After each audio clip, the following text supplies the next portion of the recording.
Kembang jaya kusuma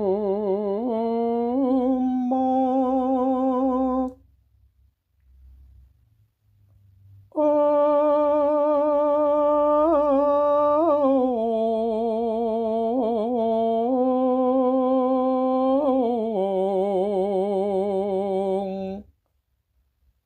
Om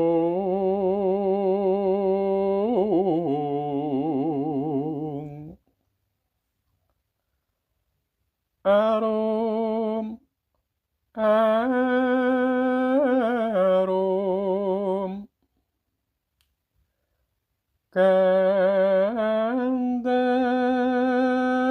Kandhane su mebar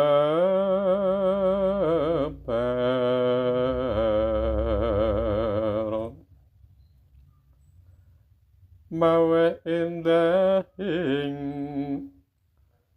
kalbu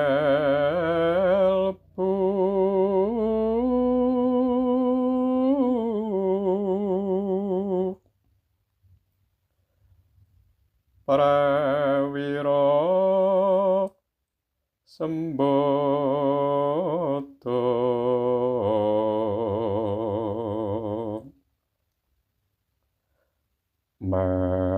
mangun tiasing sasama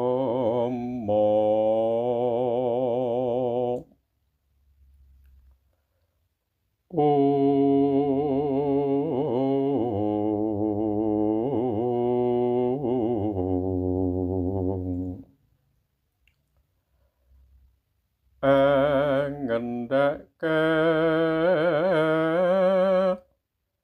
yuntutu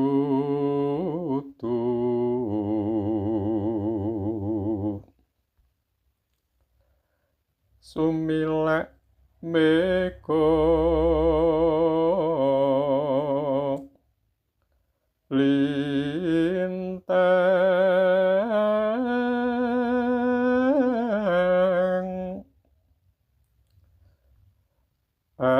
agenging panuwun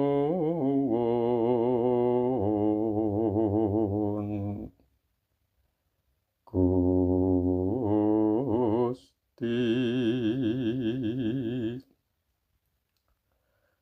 Om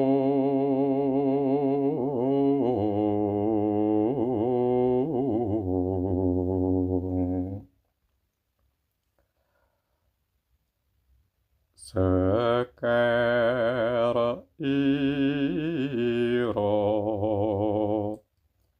arum arum ing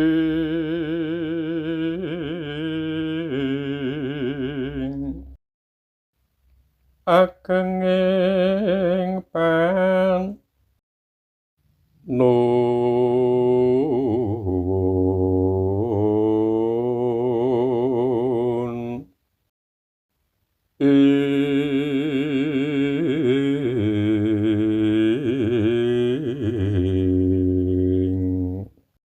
Assalamualaikum Kang Gareng Bagong. Waalaikumsalam Petruk. Waalaikumsalam, Bro. Iki mau Kang Gareng pathet songo pathet jingking. Iki jengkeng apa jingking, Bro? Nek krunguku iki ya jingking. Coba iki mau kaya cakepane dhewe ya, Truk. Wah iya, iki mau ora ketang klungsu-klungsu nderek male wudu sak bisane gawe sanggit pathet jingking. Oh iya ya, Bro. Kayak biasane nek cakepan sing umum ki lak Tunjung bang terate ngono kae ya, Truk. Iya. Lah mulai iki gawe cakepan dhewe. Coba cakepane kaya ngapa to, Truk? Ya iki mau Kembang Jaya Kusuma. Wah, Kembang Jaya Kusuma. Iya. Iki biasane iki Paresanga iki jumbeduling para satriya, para prawira sing dikanthi dening para Panakawan. Oh iya ya, Truk. Ha iya. Semar Garing Petruk Bagong kae. Kowe kuwi ya, Truk. Ha iya. Kembang Jayakusuma, kusumaning bangsa disimbulke dening kembang Jayakusuma, arum gandane angambar. Oh iya ya, Truk. Kuwi semone ngono kuwi ya, Truk. Iya. Sumebar gandane. Mawah endahing kalbu. Kae para satriya kae lak nek disawang karo para kawula lak endah. Dasare bagus rupane. Ya, Truk. Alim. Alim ki tegese apa, Truk? Alim ki tegese ya wong kagungan akeh ilmu. Ya ilmu agama, ya ilmu dunia. Mula nek diarani wong ki alim ngono ki tegese ngerti tuntunan. Biasane wonge anteng ya, Truk. Ya anteng ya tegese ki ngerti tuntunan ngono lho, Gong. Oh iya ya, Truk. Ya mbok kuwi tuntunan agama karo tuntunan ilmu nggon dunia iki, mula kae disebut alim. Oh ngono, Truk. Iya.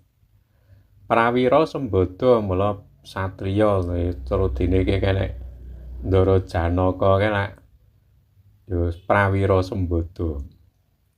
Oh iya ya, Truk. Mangun tiasing sasama. Oh iya kae para satriya, utamane para Pandhawa kae ya, Truk. Lah iya, para Pandhawa kae lak kewajiban sing paling utama lak mangun tiasing sasama. Karo mangun sarana. Lah kok mangun sarana to, Truk? Lho, Ndara Pandhawa ki lak dadi pemimpin praja, mula sing dibangun iki lak ya jiwa karo raga, Gong. Jiwane, Truk, nek jiwane iki le mbangun ki nganggo tuntunane Gusti Allah. Mula kae sing disebat agama. Oh ngono ya, Truk. Kang diparingke wahyu dening para nabi-nabi. Oh iya ya, Truk. Lah nek mbangun raga, Truk, mbangun raga ya kae sing diarani sarana. Sebab raga utawa lahiriah materi kuwi minangka sarana kanggo mbangun jiwa, kuwi sing paling penting mbangun jiwa kuwi. Oh ngono ya, Truk. Lah sarana iki werna-werna. Nek badan ya kudu sarana sehat. Awake sehat, awake kuat. Jebule iki nek awake ra sehat iki ganggu karo aktivitas apa wae, termasuk ngurangi kecerdasan. Apa iya, Truk? Iya kuwi pengalaman ngono kok. Wah, mula nalika ning donya iki sing dipeneke nomor 1 kesehatane. Ngono ya. Mula para Pandhawa ki lak ya ngono, termasuk negara ki lak ya dipentingke mula kesehatan iki penting tumraping warga negara. Utamane karo para sing padha sekolah-sekolah. Para pelajar-pelajar ki ya kudu dipesthekke kesehataning ragane karo kesehataning jiwane. Oh iya ya, Truk. Kuwi pondasi kok. Dasar kok. Wah iya ya. Mangun tiasing sasama. Nek negara ya mbangun dalan, mbangun sarana prasarana, sarana kesehatan, sarana pertanian, teknologi, sarana irigasi, pertanian, sarana pendidikan. Wah, akeh ya, Truk. Lho ya werna-werna. Apa sing dibutuhke karo warga masyarakat kuwi minangka sarana ning tujuan utamane dienggo mbangun jiwane bangsa. Babar kae kang disebut damai sejahtera ngono kae. Oh iya ya, Truk. Lho kuwi tujuane ning kono kuwi mau.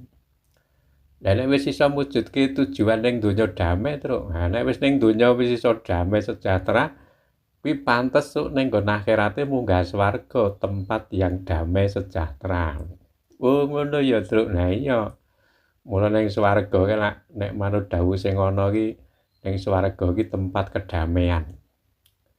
Ning kono ora ana tembung yang tidak berguna, tidak ada kata-kata yang sia-sia. Oh iya ya, lah kuwi supaya iso pantes munggah ning swarga iki jebule nek awake dhewe ning donya ya kira-kira ning nggon tempat sing damai iki ya cocok. Ngono ya, Oh, berarti ning donya ya awake dhewe kudu apa, Gong? Ya kudu damai sejahtera ya, Truk. Lho iya. Kae nindakake perintahe Gusti Allah karo ninggalke larangan. Iki insyaallah diparingi damai, sejahtera sing pantes munggah ning swarga. Mula Bagong iki aja sok ndremimil ya, Gong. Lah piye to? Lho ning swarga iki ora eneng tembung-tembung yang tidak berguna kuwi. Oh ngono ya, Truk. Mula iki awake dhewe ning donya ya ngulinake supaya apa sing diucapke awake dhewe iki mbabar kebaikan. Oh ngono ya, Truk. Iya, supaya iso kae keparengke iso munggah swarga merga nek diucapke iki tembung-tembung sing berguna. Oh ngono ya, Truk. Iya. Mangun tiasing sasama dalane apa? Angendhak kayun dudu. Nek basa endahe kae, basa nasionale kae ya taat kepada negara. Ngono ya nek basa agamane ya kae kemungkaran ngono kae, Gong. Utawa keingkaran. Amar makruf nahi mungkar lho ngono ki jebule nek nggon basa agamane iki ngono. Mula para satriya ndara para Pandhawa ki lak ya kuwi to, Gong.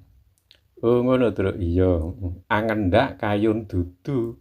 Kayun iki karep. Dudu iki sing ora bener. Angendhak iki tegese apa, Gong? Ya menghalangi aja nganti melakukan perbuatan yang dudu utawa sing ora dikeparengke dening Gusti Allah kuwi mau. Akhire apa babar sumilak mega lintang. Ibarate mega ki sing ngemuli langit kahanane ya mendung. Ha kuwi supaya sumilak. Dadi ketok lintange. Mula lintange nek ketok lak iso ndadekke petunjuk arah. Dadi ngerti arah lor kidul kulon. Karo iso nyawang kaendahaning lintang-lintang sing pirang-pirang kae. Wah iya ya, Truk. Mula ora ana liwat kejaba saben dinane dikeparengke ngaturke panuwun sing ageng tumraping Gusti sing Maha Kuwasa oleh wis iso dikeparengke nindakake perintah karo ninggalke larangan. Wo ngono.